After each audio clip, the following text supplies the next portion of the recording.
Good morning friends. BCom 7-5ની અંદર આપણે management એકાઉન્ટની અંદર પરિવર્તનશીલ અંદાજપત્ર ચાલે છે. અગાઉ આપણે આ ચેપ્ટરના ઘણા બધા એક્ઝામ્પલ જોયા હતા. એક એક્ઝામ્પલ બાકી છે એક મેથડનો, જે આજે આપણે જોઈશું. દાખલા નંબર 29 છે, પેજ નંબર છે 430. કુરાંગ કંપની લિમિટેડની ઉત્પાદન શક્તિ 100% પ્રવૃત્તિએ 2000 એકમો છે. 2005ના વર્ષ માટે ઉત્પાદનની વિગતો નીચે પ્રમાણે છે. આપણને શું કીધું છે? 100% પ્રવૃત્તિએ 2000 એકમોનું ઉત્પાદન થાય છે અને 2005ના વર્ષની માહિતી નીચે આપેલી છે. વેચાણ એકમ દીઠ વેચાણ કિંમત ₹1000, વેચાણ છે 10 લાખ. હવે અહીંયા દેખો, વેચાણ આપણને એકમ દીઠ કેટલા આપ્યા છે? 1000 એકમની માહિતી આપી છે. વેચાણ માટે આપણને કેટલા એકમની માહિતી આપી છે? 1000 એકમની. અને આગળ આપણને શું કીધું છે કે 2000 એકમ છે, 2000 એકમ છે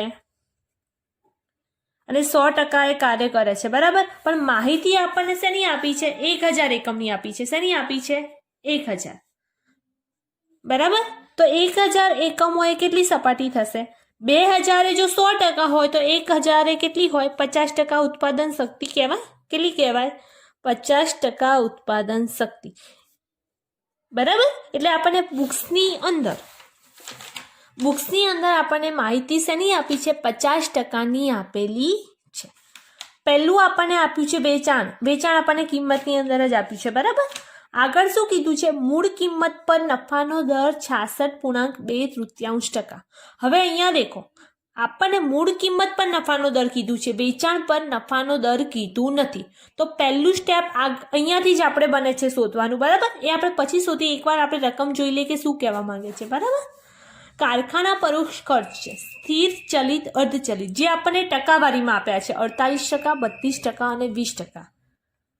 વેચાણ આપણને કિંમતમાં આપ્યું છે, બરાબર. આ બધા ખર્ચા આપણને ટકાવારીમાં આપ્યા છે, એટલે બધી માહિતી અલગ અલગ આંકડા દર્શાવે છે. એના પછી છે ઓફિસ પરોક્ષ ખર્ચા ₹1,20,000. વેચાણ પરોક્ષ ખર્ચા છે 60,000.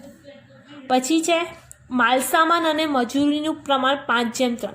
આ બધા ખર્ચા આપણને ટકાવારીમાં આપ્યા છે. માલસામાન અને મજૂરી આપણને રેશિયોના પ્રમાણમાં આપ્યું છે, બરાબર. એટલે પહેલાં તો આ બધું ફ્લેક્સિબલ બજેટ બનાવવા માટે આપણે આ બધાની સૌથી પહેલાં ગણતરી કરવી પડશે. ચલો આગળ શું કીધું છે આપણને? કારખાના અર્ધચલિત ખર્ચા 80% ઉત્પાદન પ્રવૃત્તિ સુધી 50% વધે છે. ત્યારબાદ તેમાં 100%નો વધારો થાય છે. એકમ દીઠ વેચાણ કિંમત સરખી રહે છે. કુરાન કંપની લિમિટેડ માટે 50%, 75% અને 100% ઉત્પાદન પ્રવૃત્તિ માટે પરિવર્તનશીલ બજેટ તૈયાર કરો. હવે અહીંયા દેખો, આપણને 50%, 75% અને 100%નું બનાવવાનું કીધું છે, બટ આપણને માહિતી શેની આપી છે? 50%ની આપી છે. પરંતુ 50%ની માહિતી પૂરતી છે ને? અમુક ટકાવારીમાં છે, અમુક રેશિયોમાં છે. તો પહેલાં આપણે 50%ની બધી માહિતી ગોતવી પડશે. એના પછી આપણે 50%, 75% અને 100%નું પરિવર્તનશીલ બજેટ તૈયાર કરવાનું છે. તો આપણે સ્ટેપ બાય સ્ટેપ સૌથી પહેલાં આપણે શું કરશું? ગણતરી કરશું, બરાબર. બુક્સના આધારે પહેલું આપણને વેચાણ આપ્યું છે. વેચાણ આપણને કેટલું કીધું છે? ₹10 લાખ. વેચાણ આપણને કેટલું કીધું છે?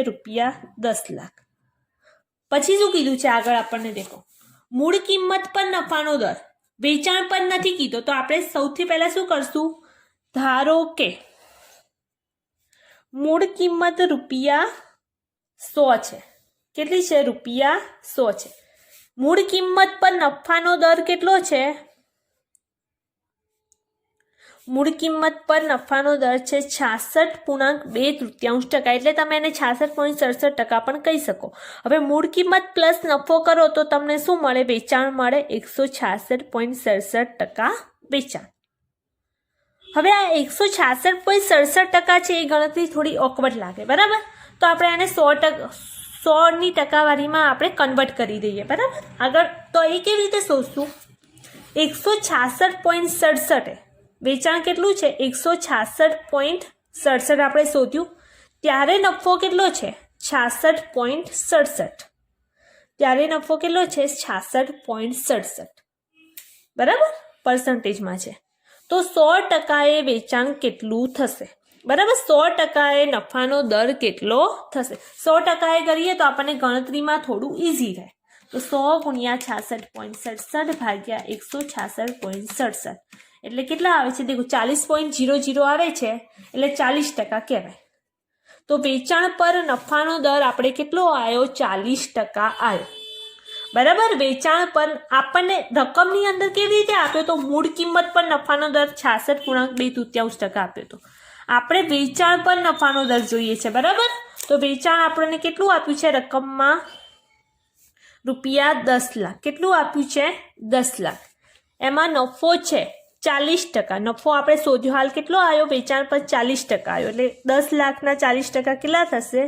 રૂપિયા 4. હવે તમે વેચાણમાંથી નફો બાદ કરો તો તમને શું મળશે? પડતર. શું મળે આપણને? કુલ પડતર. તો આપણું એક સ્ટેપ અહીંયા ક્લિયર થાય છે. આપણને વેચાણ આપેલું છે, આપણે નફો અને કુલ પડતર આપણે શોધ્યું. ચાલો હવે આગળ માહિતી આપણે જોઈશું. બીજું આમાં આપણને શું શોધવાનું કીધું છે? આપણે વેચાણ શોધ્યું, નફો શોધ્યો, પડતર શોધ્યું. હજુ આપણે કારખાના ખર્ચા શોધવાના છે. ઓફિસ અને વેચાણ ખર્ચા આપણને આપેલા છે. માલ સામાન અને મજૂરી આપણે શોધવાનું છે. હવે અહીંયા ધ્યાન આપો બધા. એમ આપણે સ્ટેટમેન્ટ બનાવીએ. બરાબર. પડતરનું સ્ટેટમેન્ટ બનાવીએ તો કેવી રીતે બને છે? માલ સામાન પ્લસ મજૂરી એટલે આપણને શું મળે? પ્રાથમિક પડતર મળે. શું મળે? પ્રાથમિક પડતર. એની અંદર આપણે કારખાના ખર્ચ એડ કરીએ એટલે આપણને શું મળે? કારખાના પડતર મળે. એના પછી બુક્સની અંદર આપણે કયા ખર્ચા આપ્યા છે? ઓફિસ ખર્ચ પ્લસ વેચાણ ખર્ચ. આ ખર્ચા આપણે એડ કરીએ એટલે આપણને શું મળે? કુલ પડતર મળે. બરાબર. તો હવે અહીંયા દેખો રકમની અંદર અહીંયા હાલ આપણે આગળ શું શોધ્યું? આપણે કુલ પડતર શોધી. કેટલી શોધી? કુલ પડતર આપણે શોધી. કેટલી આવી? રૂપિયા 6 લાખ.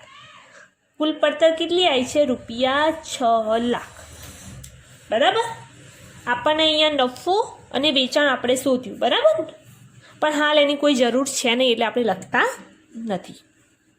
હવે આગળ બુક્સમાં દેખો કુલ પડતર આપણે હાલ શોધી રૂપિયા 6 લાખ આવી. પરંતુ આગળ આપણને અહીંયા શું આપ્યું છે? ઓફિસ ખર્ચા અને વેચાણ ખર્ચા 1,20,000 અને 60,000 આપેલા છે. 1,20,000 અને 60,000. અહીંયા આપણે આ દાખલો થોડો ઊંધો છે. અહીંયા આપણે શું કરવાનું? પહેલાં વેચાણ શોધ્યું, પછી નફો શોધ્યો, પછી કુલ પડતર શોધી. અહીંયા આપણે ઊંધી ગણતરી કરવાની છે. એમ એકચ્યુઅલી ગણતરી કેવી થાય? આગળથી ગણતરી થાય. બરાબર. પરંતુ આપણને પાછળથી માહિતી આપી છે. શરૂઆતથી ગણતરી કરીએ તો બધા ખર્ચા અંદર પ્લસ થશે, પરંતુ પાછળથી ગણતરી કરીએ તો આપણે શું કરવાના? બધા ખર્ચા બાદ કરવાના. બરાબર.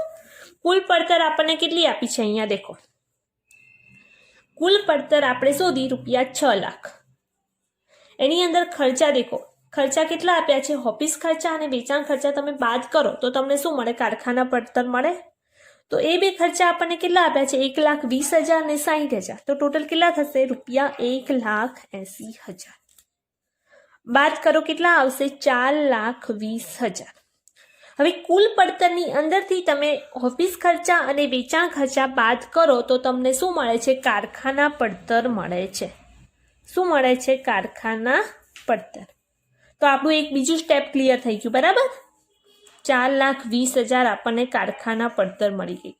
આપણને નફો મળી ગયો, વેચાણ મળી ગયું, કુલ પડતર મળી ગઈ, કારખાના પડતર મળી ગઈ. હવે આપણે માલ સામાન, મજૂરી, કારખાના ખર્ચ 3 વસ્તુ શોધવાની બાકી છે. એના માટે આપણે બુક્સની અંદર હવે આગળ જોઈશું. બરાબર.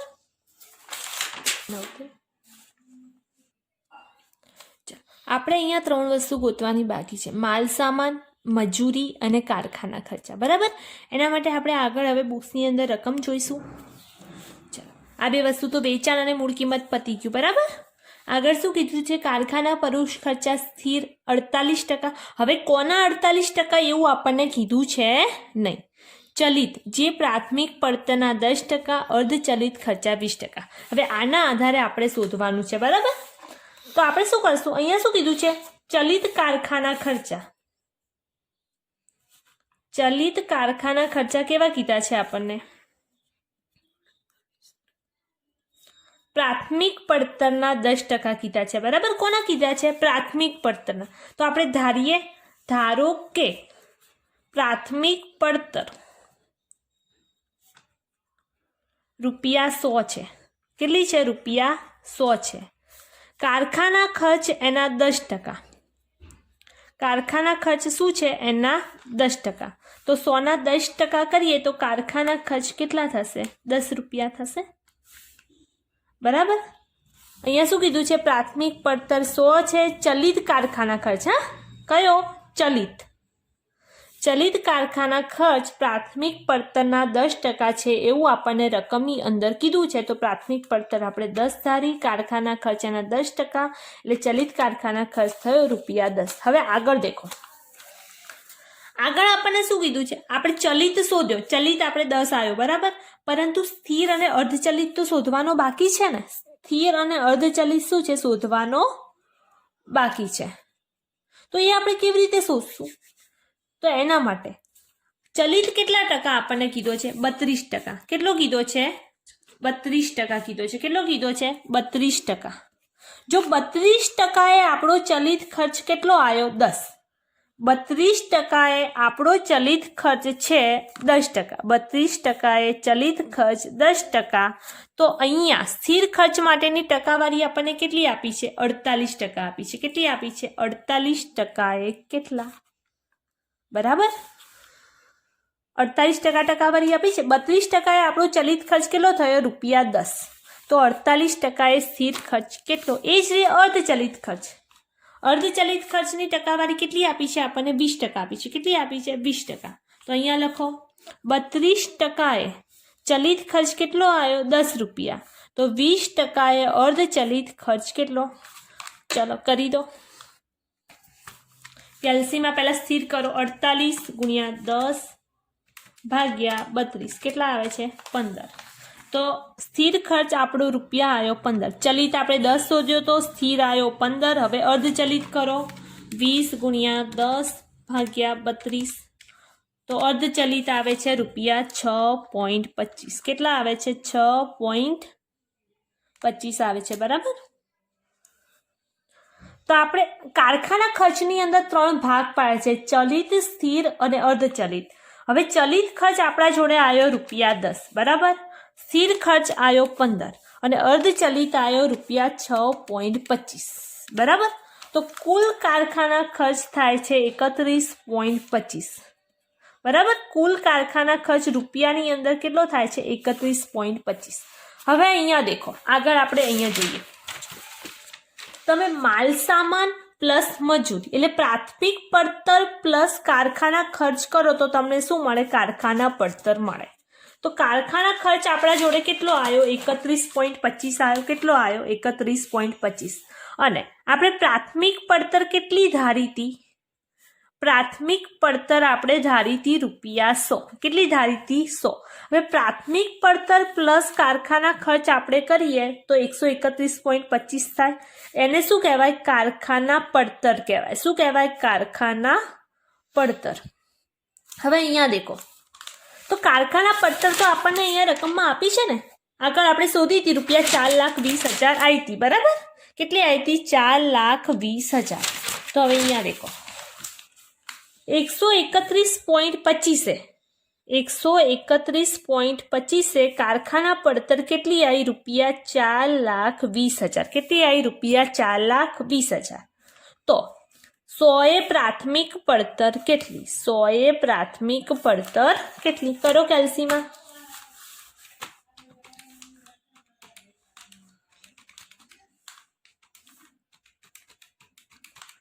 પ્રાથમિક પડતર આવે છે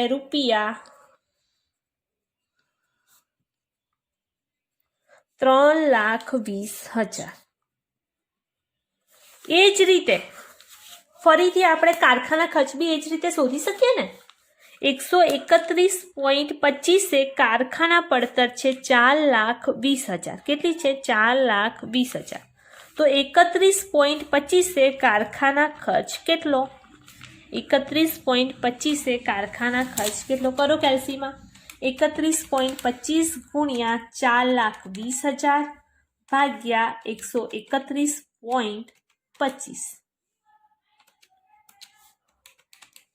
કેટલા આવશે? રૂપિયા 1 લાખ. કારખાના ખર્ચ કેટલો આવશે? રૂપિયા 1 લાખ. અહીંયા દેખો આપણને બધી વસ્તુ માહિતી મળી ગઈ છે, પરંતુ પ્રાથમિક પડતરની અંદર બે વસ્તુનો સમાવેશ થાય છે. પ્રાથમિક પડતરની અંદર બે વસ્તુનો સમાવેશ થાય. કોનો કોનો સમાવેશ થાય છે? માલ સામાન અને મજૂરી. બરાબર. પરંતુ બુક્સની અંદર માલ સામાન અને મજૂરી માટે પણ અહીંયા કંઈ આપણને માહિતી આપી છે. શું આપી છે? માલ સામાન અને મજૂરીનું પ્રમાણ 5:3 છે. એટલે આપણને રેશિયોના પ્રમાણ આપ્યું છે. એટલે આપણે માલ સામાન અને મજૂરીની ગણતરી કરવી પડે છે. માલ સામાન કેટલું છે? 5 અને મજૂરી છે 3. તો આપણે જે આ 3,20,000 છે એને 5:3 પ્રમાણમાં ડિવાઈડ કરવાના છે. તો 3,20,000 ગુણ્યા 5 ભાગ્યા 8 કેટલા આવશે? માલ સામાન રૂપિયા 2 લાખ. જો માલ સામાન 2 લાખ હોય તો મજૂરી કેટલી થશે? 3,20,000 માંથી 2 લાખ બાદ કરો, મજૂરી કેટલી આવશે? 1,20,000 આવશે. હવે અહીંયા દેખો આપણને માલ સામાન મળી ગયું, મજૂરી મળી ગયું, કારખાના ખર્ચ મળી ગયું, કારખાના પડતર મળી ગયું, એના પછી વેચાણ મળી ગયું, નફો મળી ગયો, કુલ પડતર મળી ગયું. અહીંયા આપણને 50% માટે આ બધી વસ્તુ આપણને શેના માટે મળી છે? 50% માટેની માહિતી મળી ગઈ.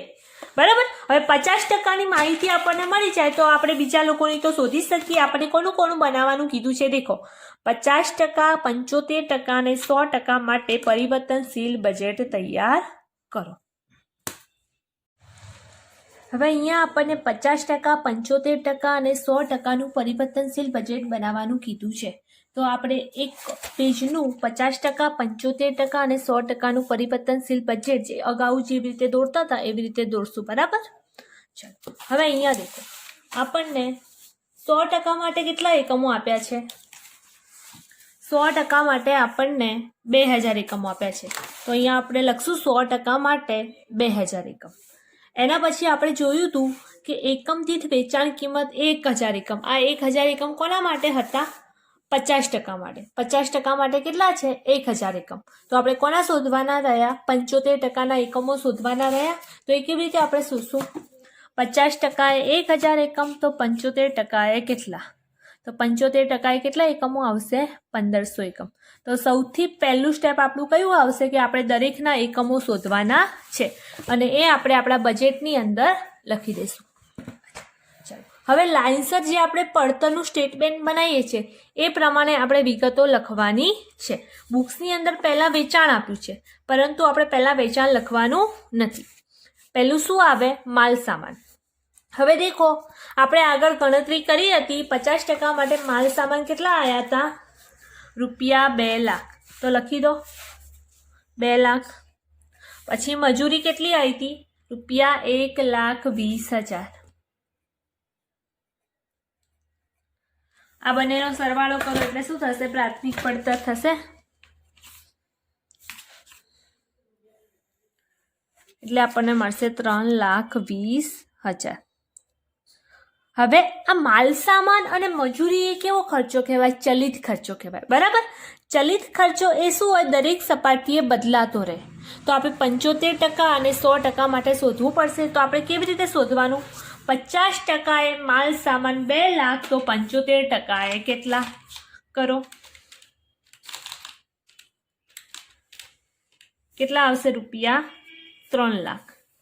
એ જ રીતે 50% એ 2 લાખ, તો 100% એ કેટલા? 100% એના ડબલ થઈ જશે. એ જ રીતે મજૂરી કરો. 50% એ 1,20,000, તો 75% એ કેટલી? કેટલા આવશે? 1,80,000. એ જ રીતે 50% એ 1,20,000, તો 100% એ કેટલી? એનાથી ડબલ થઈ જશે. 2,40,000. ચલો ટોટલ કરી દો.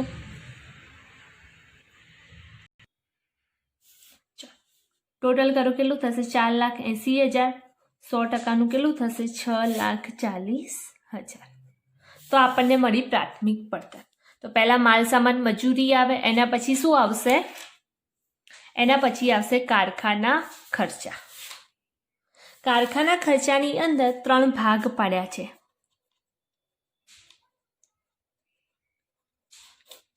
સ્થિર, ચલિત અને અર્ધચલિત. ચાલો, તો આપણે આ કારખાના ખર્ચ છે એ આપણે કેવી રીતે શોધશું? કુલ કારખાના ખર્ચ આપણે 50% કેટલો આવ્યો હતો? રૂપિયા 1 લાખ આવ્યો હતો. કુલ કારખાના ખર્ચ કેટલો આવ્યો હતો? રૂપિયા 1 લાખ. બરાબર, આગળ આપણે શોધ્યું હતું ગણતરીમાં.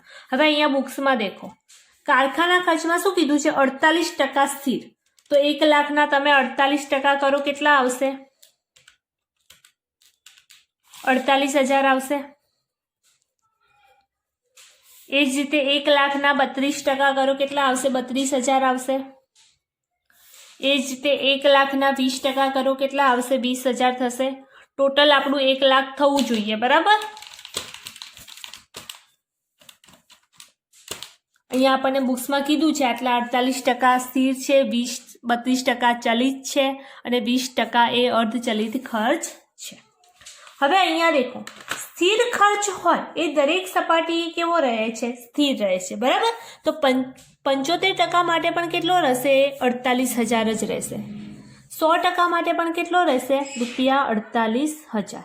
અને ચલિત ખર્ચ છે એ દરેક સપાટીએ શું થાય છે? બદલાતો રહે છે.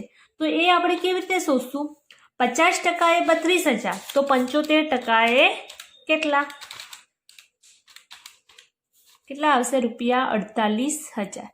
એ જ રીતે 50% એ 35,000, તો 100% એ કેટલા? 64,000. ડબલ થઈ જશે.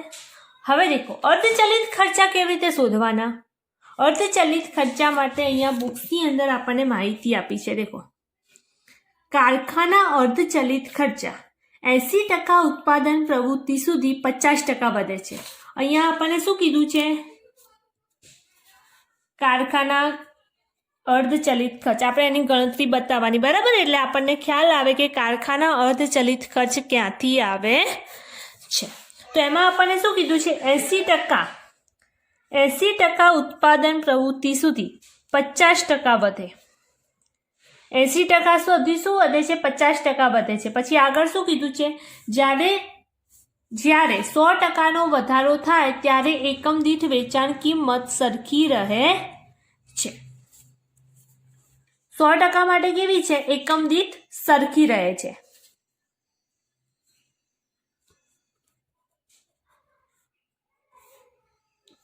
બરાબર, ચલો, અહીંયા આપણને શું કીધું છે? 80% સુધી 50% વધે. અને ત્યારબાદ આપણને અહીંયા કેટલા છે? ત્યારબાદ આપણે કોનું શોધ્યું છે? 100%નું શોધ્યું છે. તો 100% એ શું કીધું છે? ત્યારબાદ 100%નો વધારો થાય છે. એટલે 100% એ કેટલા વધશે? 100%નો વધારો થશે. તો હવે આ આપણે કેવી રીતે શોધવાનું? અહીંયા દેખો, અર્ધચલિત ખર્ચા દેખો, આપણને કોના આપ્યા છે? 50%, 75% અને 100%. 50% એ 20,000. આપણને આગળ શું કીધું છે? 80% એ 50% વધે. બરાબર, તો અહીંયા આપણે 80% એ શોધવાનું કીધું છે. 80% એ આપણને શોધવાનું કીધું છે નહીં, આપણને ખાલી 75% સુધીનું શોધવાનું કીધું છે. એટલે આ આપણે કોઈ યુઝફુલ છે નહીં. તો હવે 75%નું કેવી રીતે શોધવાનું? 50% એ 20,000, 50% એ 20,000, તો 75% એ કેટલા આવશે? 30,000 આવશે. બરાબર, હવે આગળ શું કીધું છે? 100% ઉત્પાદન પ્રવૃત્તિએ 100%નો વધારો થાય છે. ત્યારબાદ 100%નો વધારો થાય. તો એની ગણતરી આપણે કેવી રીતે કરશું? અહીંયા દેખો, 50% એ આપણને કેટલું આપ્યા છે? 20,000. ત્યારબાદ 100% એ શું થાય છે? 100%નો વધારો. તો તમે 20,000ના 100% કરો તો 20,000 જ આવે. 50% એ ઓલરેડી 20,000 છે અને એમાં 100%નો વધારો થાય તો કેટલા આવશે? રૂપિયા 40,000 આવશે. કેટલા આવશે? રૂપિયા 40,000. તો આ આપણા હતા કારખાના ખર્ચ. ચલો એનું ટોટલ કરી દો અને અહીંયા લખી દો કારખાના પડતર.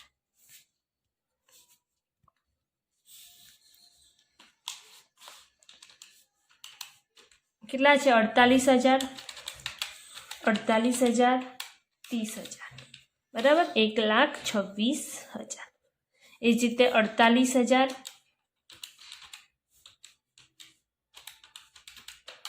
64,000, 40,000, ટોટલ થશે ₹1,52,000. તો આપણને મળી કારખાના પડતર. હવે દેખો અહીંયા માલ સામાન પતી ગયું, કારખાના ખર્ચ પતી ગયું, એના પછી શું આવે છે બુક્સમાં દેખો શું બાકી છે, ઓફિસ પરોક્ષ ખર્ચા બાકી છે અને વેચાણ પરોક્ષ ખર્ચા બાકી છે, પણ એમાં 2 ભાગ છે. બરાબર, 2 વસ્તુ આપણે શોધવાની બાકી રહી. તો લખી દો લાઇનસર. આ તો એકદમ સિમ્પલ જ છે, આ બધું તો આપણે કરેલા છીએ. ઓફિસ પરોક્ષ ખર્ચા એની અંદર 2 ભાગ પાડો, સ્થિર અને ચલિત આપણને કીધું છે. બરાબર, એટલા માટે. એના પછી વેચાણ પરોક્ષ ખર્ચ, એના પણ 2 ભાગ પાડી દો, સ્થિર અને ચલિત. ચલો હવે અહીંયા આપણને બુક્સમાં શું કીધું છે દેખો, ઓફિસ પરોક્ષ ખર્ચા 80% સ્થિર. 80% સ્થિર હોય તો 20% શું થાય, ચલિત થાય. એ જ રીતે વેચાણ પરોક્ષ ખર્ચા 40% સ્થિર. 40% સ્થિર હોય તો 60% ચલિત થાય. બરાબર, તો ચલો અહીંયા આપણને ઓફિસ પરોક્ષ ખર્ચા માટે કેટલી માહિતી, કેટલા રકમ આપી છે, ₹1,20,000. 1,20,000 એના તમે 80% કરો, કેટલા થશે, 96,000 થશે. કેટલા થશે, 96,000. તો આ જે સ્થિર ખર્ચા છે એ દરેક સપાટીએ શું રહેવાના, સ્થિર રહેવાના.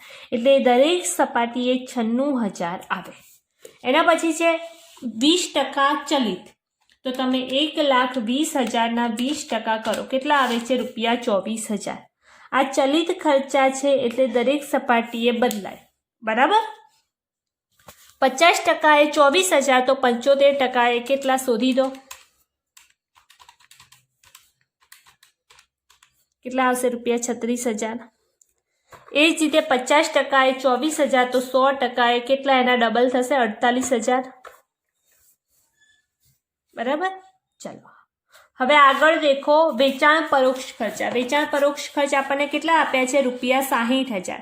60,000માં આપણને કેટલા કીધા છે, 40% સ્થિર. તો 60,000 ના 40% કરો, કેટલા આવે, 24,000. તો 24,000 દરેક સપાટીએ કેવા રહેશે, સ્થિર રહેશે. એના પછી છે 60,000, એમાં 60% કેવા છે, ચલિત છે. તો 60% કરો, કેટલા આવશે, 36,000. બરાબર, એ ચલિત ખર્ચ છે એટલે દરેક સપાટીએ બદલાતા રહેશે. તો 50% એ 36,000, તો 75 કેટલા આવશે, ₹54,000. એ જ રીતે 50% એ 36,000, તો 100% એ કેટલા આવશે, ₹72,000. તો આ આપણે દરેક ખર્ચની ગણતરી કરી લીધી. હવે શોધી દો, શું શોધવાનું છે આપણે, કુલ પડતર. એટલે દરેકનો સરવાળો કરી દો. આપણે ઓલરેડી કુલ પડતર શોધી છે. આપણે કેટલી આવી હતી, કુલ પડતર 6 લાખ. હવે ચેક કરો 6 લાખ થાય છે કે નથી થતા. પહેલા કેટલા છે, 3,20,000. એના પછી છે 1 લાખ.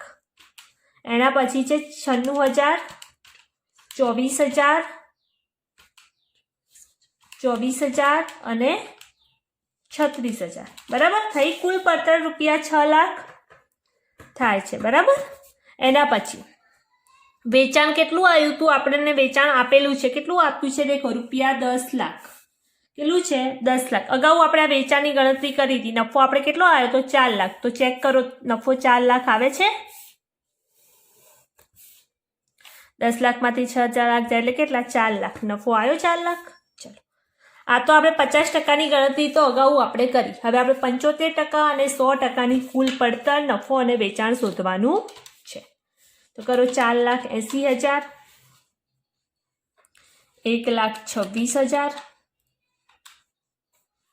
96,000, 36,000, 24,000, 54,000. કેટલું થશે ટોટલ, 8,16,000. એ જ રીતે 100%નું ટોટલ કરી દો, 4 લાખ, 2,40,000, 1,52,000, 96,000, 48,000, 24,000, 72,000. ટોટલ કેટલું થાય છે ₹10,32,000. આપણને કુલ પડતર મળી ગઈ. હવે 75% અને 100%નો નફો અને વેચાણ આપણે શોધવાનું બાકી છે. હવે અહીંયા દેખો, આપણને 50%નું વેચાણ આપેલું હતું, પરંતુ 75 અને 100%ની સપાટીનું વેચાણ આપણને આપેલું છે નહીં. તો આપણે કેવી રીતે શોધવાનું? 50%એ વેચાણ 10 લાખ, તો 75%એ કેટલું? બરાબર. તો કરો, કેટલા આવશે?